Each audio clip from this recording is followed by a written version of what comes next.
So it is still morning, so I will say good morning to everyone. I am the Brother Brandon. I am with the Innovation Support Team in the Office of Federal and State Accountability. I have with me today Mr. Patrick Kelly. He is another team member on the team, and then we have our team lead, which is CR. She's on the side. All of us work within the same team together, and one of our major projects is district strategic and school remote plans. We get such a joy out of looking at them work every year. We love all of the phone calls that you all make to get clarification and get assistance. That's what we're here for. So we've done this presentation a few times already. So we need to get a feel for the room. How many of you are the actual contact person for your district or even for your school for strategic plans and school plans? 1, 2, 3, 4, 5, 6, 7. So the rest of you serve in the areas of support to that particular person to make sure the plans are done. Okay. Just wanted to kind of get a feel to see where we're at and where we work. So, school improvement. This is the model that South Carolina has adopted in order to work on continued school improvement. And with this particular model, it's sickening. It keeps going. It does not stop. Once you start with the diagnosis, then selection, then the plan, then implement the plan, and then you're going to check it, and then you're going to revise what you need to revise, and then you're going to start all over again. So it never stops. The things that you do, the things that you put into place for the school improvement, it never stops. We want you to see your district strategic or your school renewal plan as a living document that literally lives and breathes in your building or in your organization to the point where it can take up feedback. That's how alive we want this particular plan to be for you. And this is just the template that you use, that we're using for South Carolina. Everything is there. Every part of the process is on this particular model. So, the formal definition for a strategic plan, a dynamic process that formalizes and communicates the school district's mission,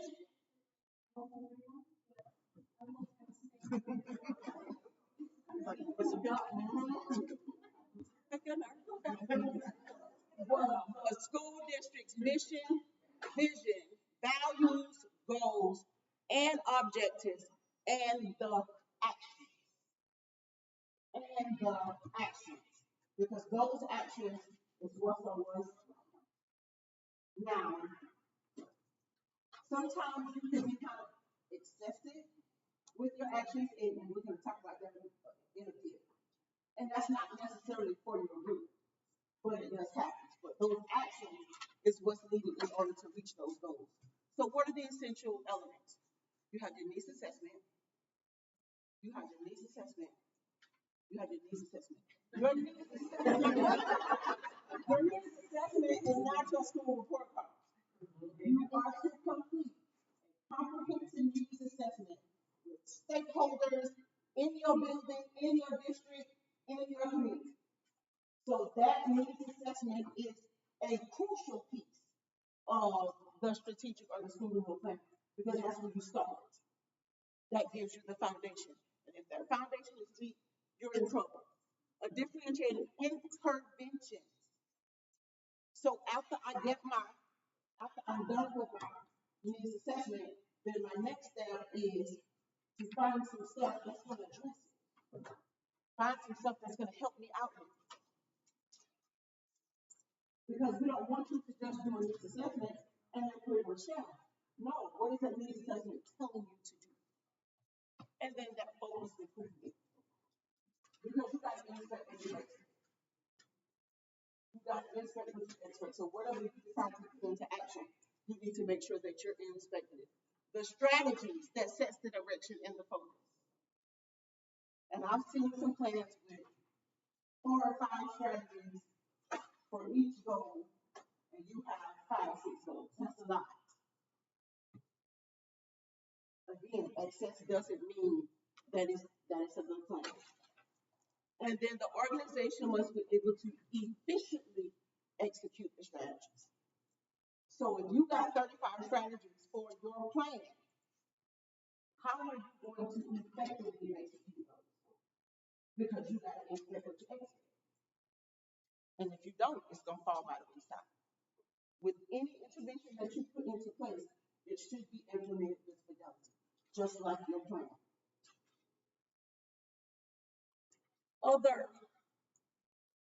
So the culture, an essential piece for school improvement is to work on your culture.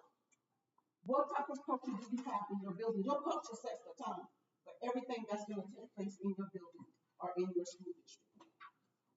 So do I have a culture that's going to allow change to take place so that school improvement can happen? Because if you don't, the very first thing you might need to work on is that culture. Because everybody on your team needs to be saying the same song. Everybody on your team needs to be going in the same direction, which means they need to know where they're going. So if you just have a leadership team that's working on a school improvement plan, but your teachers have no idea what it is or what you're trying to do, even down to the custodian, can help the culture of your building. That's why there's a lot of people, and I think some still do PBIS, because PBIS started from the administrator, even in the cafeteria. Everybody needs to be on the same accord. Everybody needs to be trying to get to the same goal. People will only follow you as deeply as they trust you. So as an administrator, if I don't trust you, and I don't think you have my back, I'm only gonna let you in a little bit, just enough to make it seem like that's what I'm doing. But it's not gonna happen. And it's the same with the kids though, but it's not gonna happen. So they have to be able to have that rapport with each other in order for your culture to be in a place where change can take place. So we're not just doing strategic plans and school renewal plans because we have nothing else to do.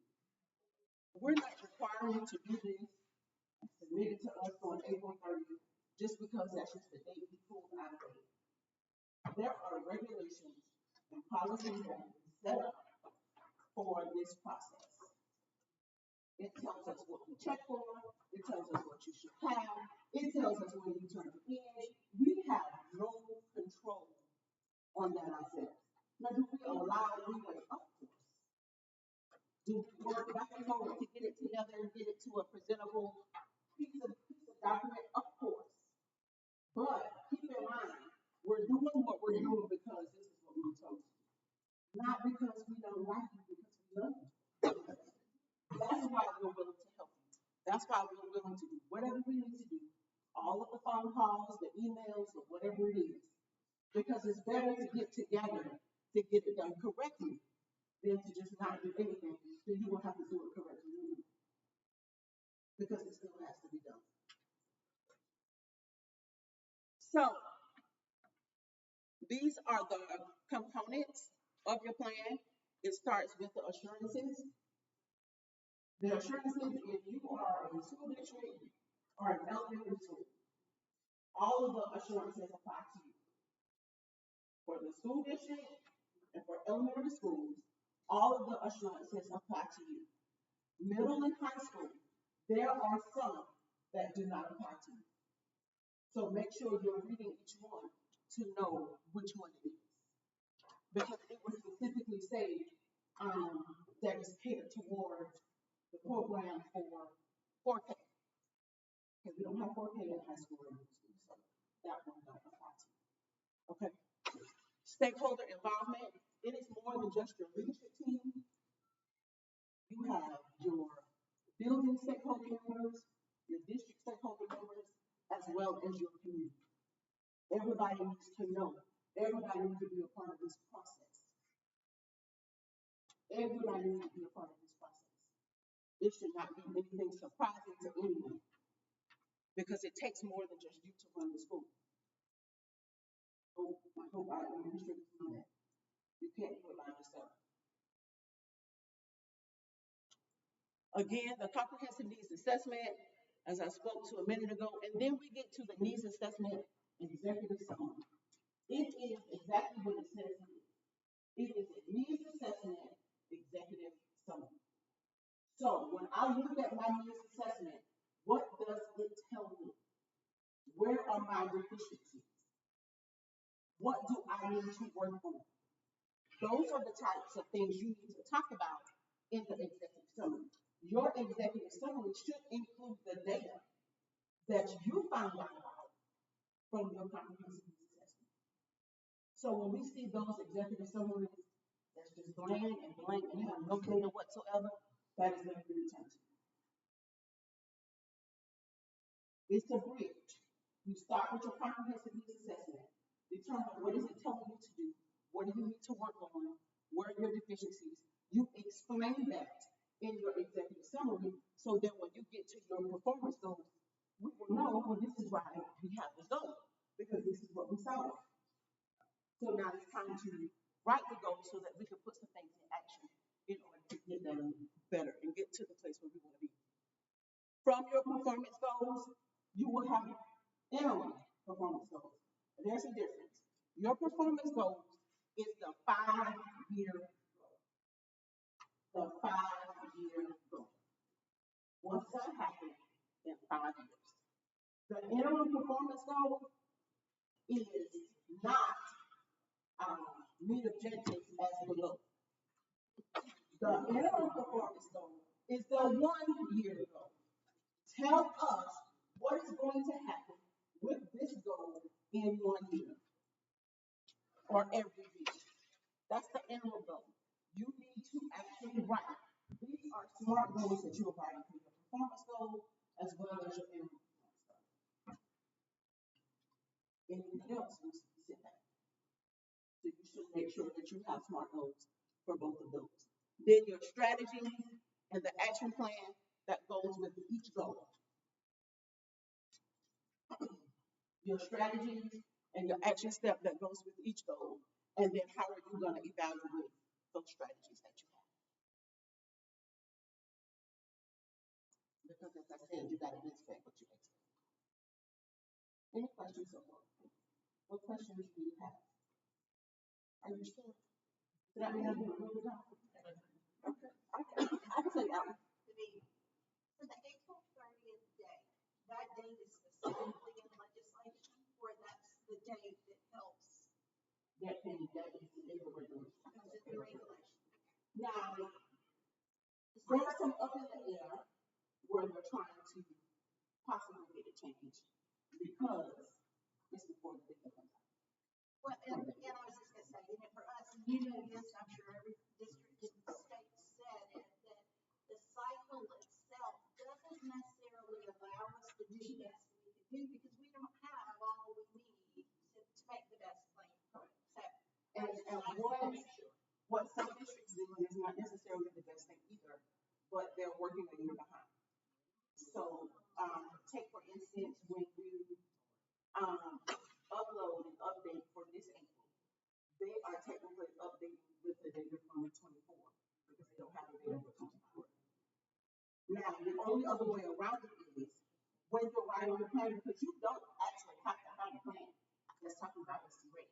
You can look at your local data that you use and use that because you have that information available, and you can use that as opposed to SC rate because with SC rate, you're never getting on time. We're using multiple data points and things. We're just, you know, trying to build that right now. This is what we're going to do next year. It kind of sets the stage for what we're telling the public we're going to be doing next year. I just wanted to make sure that I understood that that day was fair because of that reason. Thank you. You're welcome. Any other questions? So, GT? All right, I wish I could say I was the gifted person on the gifted talent. Matter of fact, I'm special ed, so you know, you feel real little flexible, I mean, I help you out with that. So I did ask my GT folks what they wanted to share, what they wanted to let you guys know. They're still reading the GT plans. We have got them on a schedule. So if you're looking for Josie's out on medical.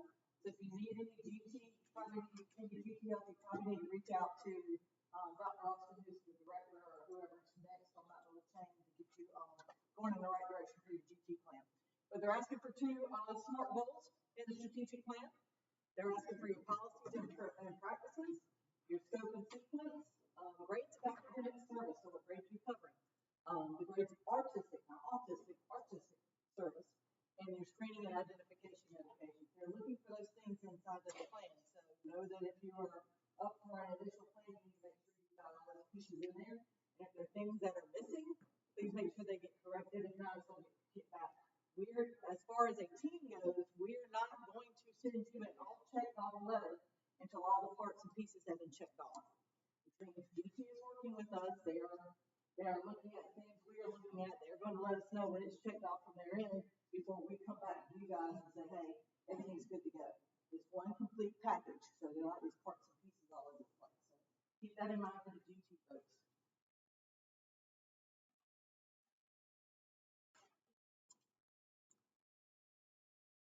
Oh, sweet too. Okay. All right, waivers. Waivers are not included initially on your DSSR plan. Your waiver, you cannot submit a waiver until we approve your DSSR plan because the waiver is to help you solve the impediments of implementing your DSSR plan. So you can't ask for some forgiveness for things until you turn in what you're actually going to do. All right, so those waivers come after the fact. Those waivers, it's a one-stop shop this year. We've done some changing. We have put waivers. We have put the proficiency-based plans. We have put, if you're on CBE, and all those things are in one location on one link. So now you're not having to go all over our website to try to figure it out. It's all in one spot. You have to go to this form spec has a live link. With the proficiency-based system, everybody in the state should have a proficiency-based system. I have 2 districts that don't have it, and I don't have it in line too. That's a whole other story. Here's why. You are all offering credit recovery. Credit recovery has to be in your PBS plan. If you do not know what's going on in your alternative school, you need to go find out. I promise you, as a former alternative school principal, we were doing PBS. I didn't know what it was. But you know, when you got a kid walk in and he's taking biology and he's got a 30, he lost track of what the teacher said after hello, my name is. I got a lot of work to do. A lot of work to do. He was on proficiency because we had to get into that next point. If you've got adult ed that are offering high school diplomas, they're most likely on proficiency. You need to ask those questions. All of you have some sort of system going on. With that proficiency, if you're looking for credit through prior knowledge, touchy subject on this one. But you can give those kids that come in that speak a second language credit for what they already know. Hello, let me say that again. Hola, como esta? That's all they know. Let's give them some credit. Let's get them out of Spanish 1. Let's put them in Spanish 2. You can write that in your proficiency plan. I just need a plan. So think about those things. Get outside of your box. All of that goes through the form stack. With your proficiency-based plan, it is like your DSSR. It runs the 5-year life cycle. When you do a new PBS plan. When you do an update on year 1, you're doing an evaluation. You do update 2, another evaluation. Update 3, another evaluation. It's like you all things together. Same thing with your waivers. The minute you put a waiver in, it's good for the life of the DSSR cycle. Waiver. Ooh, new initial. You got to do a new waiver. Guys, you've got to make sure you get the stuff in. And some of you I pointed out to a previous teacher to work for. They were doing this all the time. They always told my teachers to do it from the alternative school. Teach an extra section. Now they paid them for it. But state regulation says only 1,500 minutes. State regulation says only 3 credits. And you may have paid them for it, that's fine. Still need to waive it. So you need to think about those things. I had a district call, and they put in a waiver at 3 high schools. High school 1 needed 3 preps. High school 2 needed 1,500 minutes. High school 3 needed 3 preps. Why did we not do it for the whole entire thing? If you have somebody going on maternity leave not coming back, we all do it. Y'all have it, but it still needs to be in. So think about those things. Think about the longevity of the cycle of the plan. It's all one piece. It's all one umbrella. Everything fits inside that umbrella. So all of that is in the form stack. If you have any questions, feel free to reach out to us. We'll talk to you. We'll tell you who's got what going on. I have some other sessions going on later on today and tomorrow. Feel free to come in and pick my brain. That's what we do. We think outside of the box, see what other people are doing that we've approved. And like I said, I got lines up and I said, credit to prior law. Yeah, I'll come to probably know about that. Anyway, that is the gist of those things. So make sure you hit that form stack that has a live link.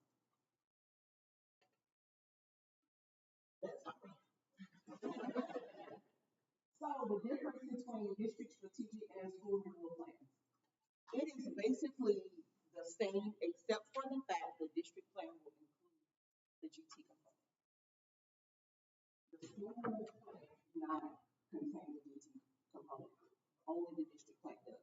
So what do you need? You need one goal for student achievement, one goal for teacher administrative quality, and one goal for school climate. For the school, same thing for the district, but also includes one goal is all we're required to do. So when you turn in 10 goals, that's a red bull session for you. Because it's going to be mixed. Excess does not always mean that it's right. Because the goals that you're writing are goals that's going to give you the biggest bang for your buck with your school or with your district. What are the larger components that I need to look at? Now, I'm not saying you can't write a goal, a plan with 10. I'm not saying you can't. I'm just saying I got to get your red bull. That's all I'm saying. So whatever you submit to us is what we're going to have to look at. But I just want you to know that's not necessary. Because you should look for those larger components that's going to make a difference with your organization.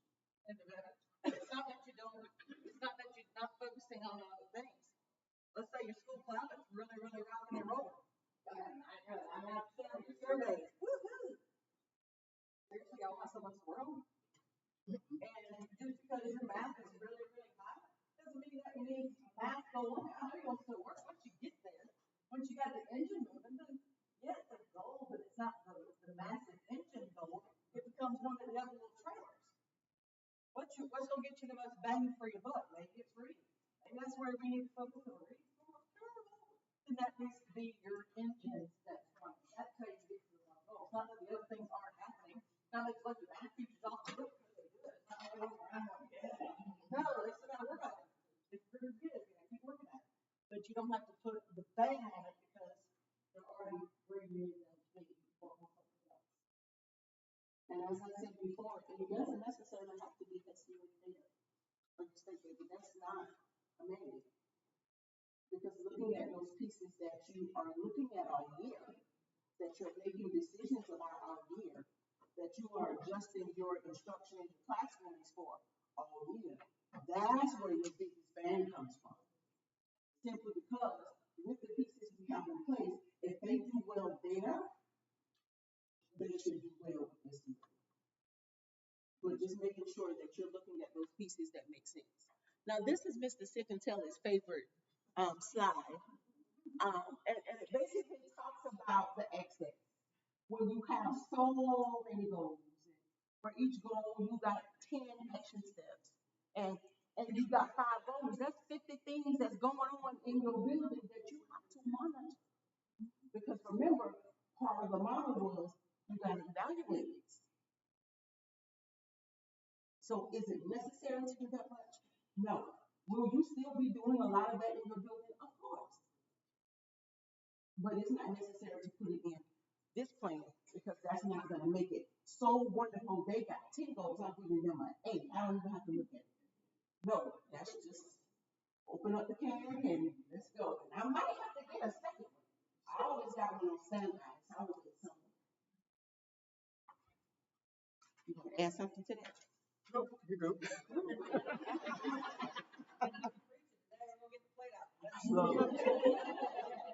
All right, so the first phase for the school improvement model is your diagnosis. The first phase is the diagnosis. In the diagnosis component, at this point in time, you need to be looking at many sources,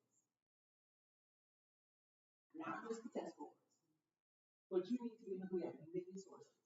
It could be attendance, it could be discipline, it could be whatever that is going on in your building. Whatever that is taking place in your building, you need to put all of that together in order to find out what's going on. That's why you can't do it by yourself.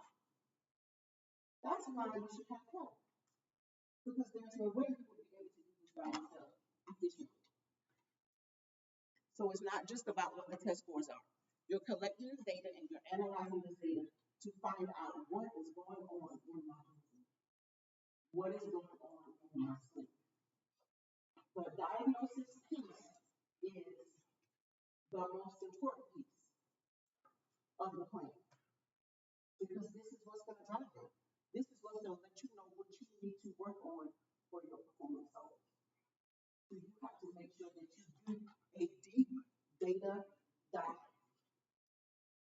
You got to find out. I remember being at a school one time and we went through this process and we were trying to find out why this group of students were not doing so well in ELA. It's just a group for that particular grade level. And what we realized was they had their ELA class first period in the morning. Well, the bus was late every day because the bus drivers were doing 2 hours.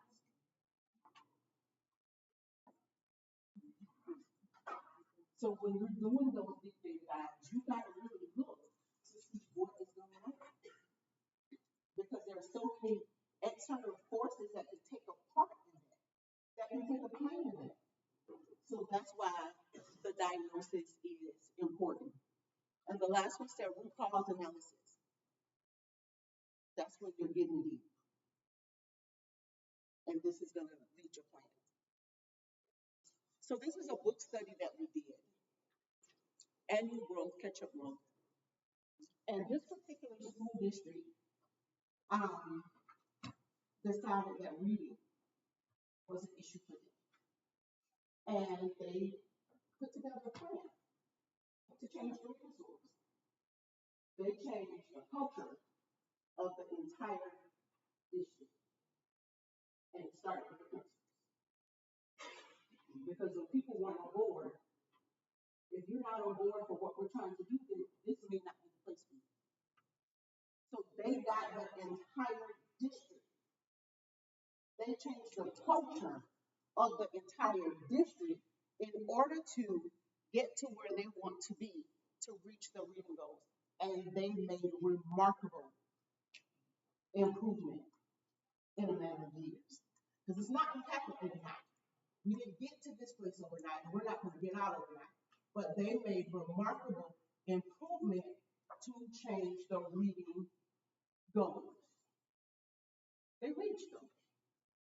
But they realized before they can do anything else, they got to deal with the people that's gonna be playing a major part in it. Think about it. If your school have a math club, and you only have 3 math teachers, and one of them, I don't know why everybody do this. And this is what they say to the students. Well, I'm not the one that said this came from so and so. You would never do it. You would never do it. Because you got somebody stabbing you in the back every time you say something. So until that culture changes, until everybody realizes this is what we need, and this is what we're going to do, and this is how we're going to get there, school improvement will not start.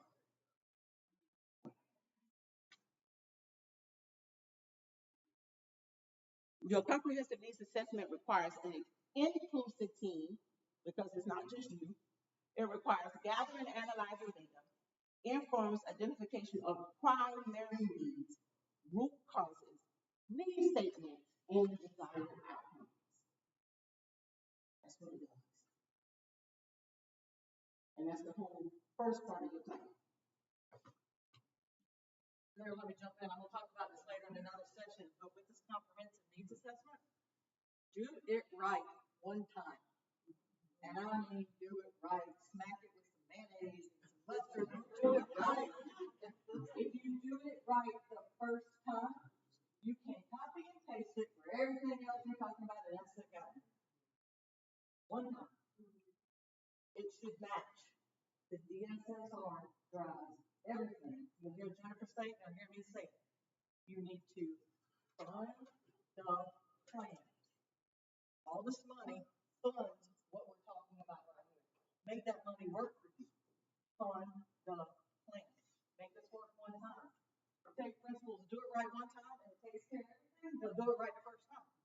Nobody wants to have multiple meetings. Nobody wants to write it again and again and again. Write it well one time. Get it in April 30th. Let's get it approved. Copy and paste. And get it on the Jennifer sheet. Then you move on with life.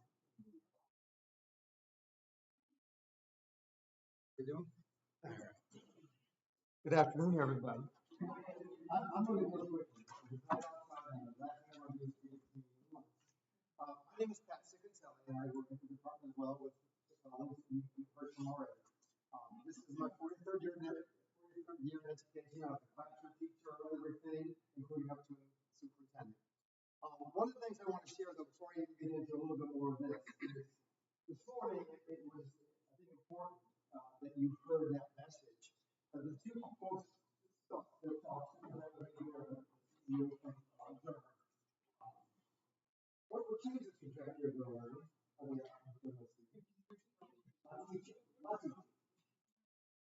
going to tell you, there's a saying that the success of a school district cannot exceed the abilities of their teachers. And so, any plan that doesn't change the ability of teachers to perform is not, it doesn't make it, it's going to be a bad interest. And so I just want to share with you that, when you look at school climate, as an example, we talk about culture and climate 2 different days. If so many of the districts, so many of the buildings use that survey data. What did Hattie say was the number one thing that you could do to change student learning? You remember? Collective efficacy. You can measure that, not easy, but you certainly can define it and measure it to some degree. Why do you use that as one of your school climate measures? Instead of a survey that you're at 94%, right? Because Hattie has proven through a meta-analysis of research, this is not Hattie's research, he took the research and put it together, that collective efficacy moves student learning. How do I do that? So there are things that I think that are important that you've got to do. So in a plan, we said there are a couple ways that you can go at the information that you have to understand what plan you want to make. One's a SWOT analysis. How many of you use a SWOT analysis? So once you have your needs assessment, then you have some information. All right, so several of you. Another way is to use reflective questions. I will tell you, I like a hybrid of both. Reflective questions are those questions that we think are most important regarding to education. So these are just some examples. Our district, substitute building, engages and supports schools in a systematic process or proven design, allowing instruction and assessment to require theater. If you don't do that, your scores and the outcomes will not go up, right? You have to have a viable curriculum. You heard that before? The research again would say that. And so you need to have a reflective question with your stakeholders to say, where are we at in that very, very important step or process? And then you can see others that go along with it. Number 3, the third bullet.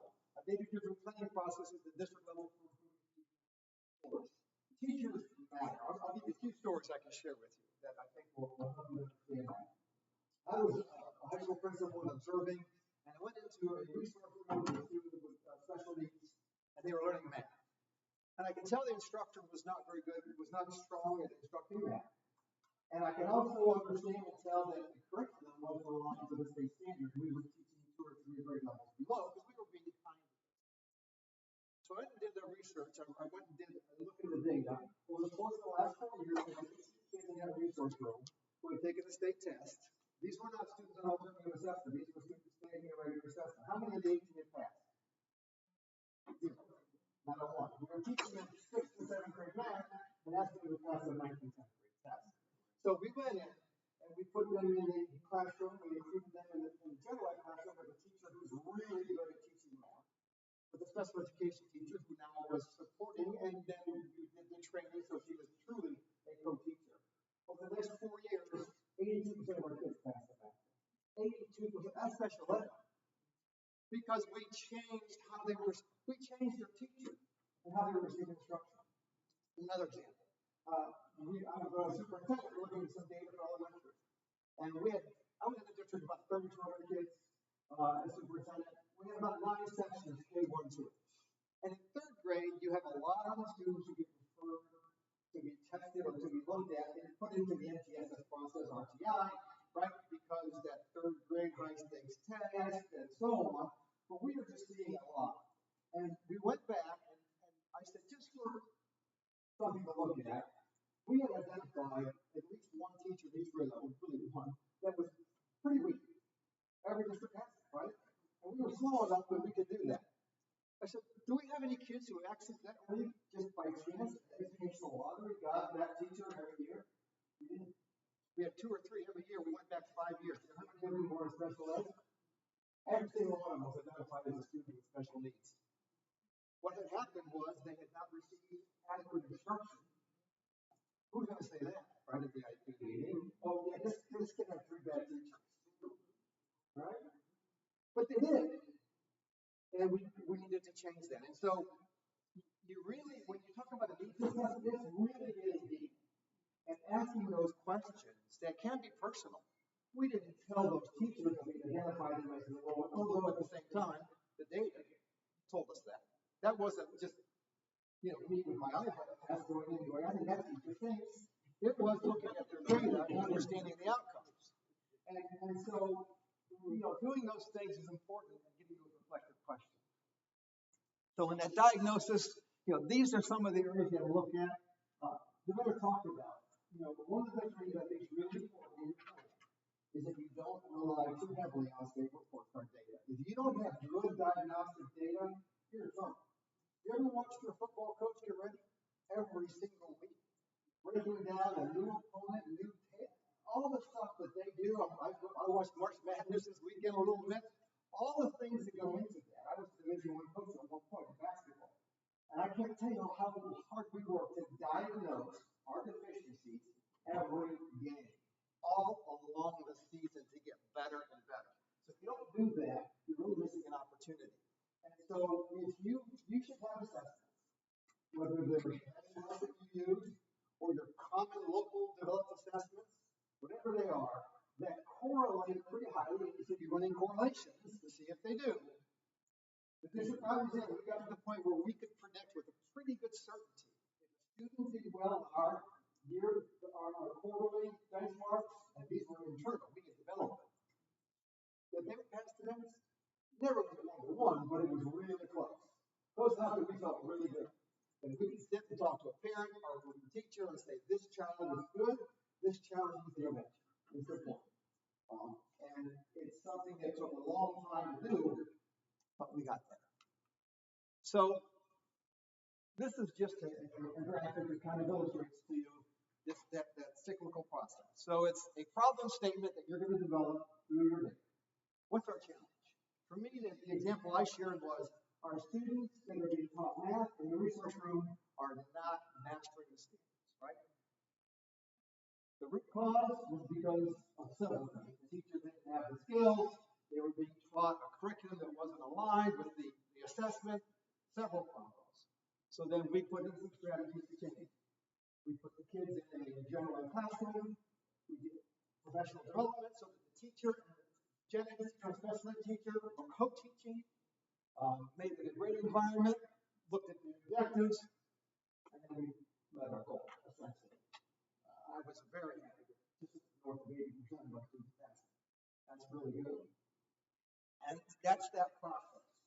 And it can go back on. So if that gets you, let's say that had gotten us to 40%. I'm not happy yet. So now what's next? All right, what's our problem? What are some other causes? And you just keep on working. But the bottom line is that you've got to impact adults. slide that Professor Rickman said, don't expect a change in student outcomes. You have a change in adult practices. I'm addicted all the time. I just want to, I guess, to me, that is the most important slide. If you take that idea that you've really got to do professional learning, so don't miss the opportunity in teacher inequality goals and school climate goals to really look at how are you measuring your teachers' ability. How are you professionally supporting them? How many of you have worked in professional learning communities? If you've done it well, you will never go back. You're not doing it. So if you haven't done it, or if you're not doing it well, if I could give you one other little nugget to leave here with, it would be that. When I was working a long time ago, when I worked before, remember the name, we brought Rick before in our district for 5 days. It was 2 years after he retired. So he had just developed this, well, he had been using it, but he had just started his professional career in selling it, if you will. And oh my gosh, it blew us away. We loved it. And our district that I was in absolutely uses it to this day as a practice that if you took it away from teachers, they would revolt. I mean, it's how they get better. I mean, who's better to help a second grade teacher than the other second grade teachers? And we give them real time to collaborate. We give them real opportunity. We provide academic coaching that's deep. There's another one real quick. Academic coaching, when we first started, we did it for kind of a I do, we do, you do model, come in, do a lesson, maybe do a couple just quick. And we said, that's not working because we looked at the outcomes. Teachers weren't changing. So we said, we're going to go for 2 weeks. You're going to go 2 weeks, you're going to code, plan, co-teach, co-assess. Even code teachers got better instead of that. We landed on 8 weeks in a whole grade level. And we can't get them very far across the district, as you might be able to in another format. We know what happened. Almost every single teacher in that format came out the other side of district teaching. What was our goal? Our goal wasn't to have them have an all-star lesson, a lesson they could use when they were observed. Okay, now I got that lesson I can pull out because the principal's here, right? It's to be a better teacher. And so those are some of the kinds of things that this process should help you do, is really look at what's happening in the classroom. Are teachers making a difference? So I apologize that we couldn't get you all of it, but I think some of the foundation certainly was covered in the first part, and hopefully I'll give you some things to think about in the second part to take back to your district and your colleagues. So any other questions on any of the three of us? Real quick, I'll let you go then. We do provide support. If you really want one of us to come into your district, and we do that, I've done it in a number of districts. We come in, spend some time. The district publicized over the last month, and looking at running this process. All right, thank you. I guess love is better.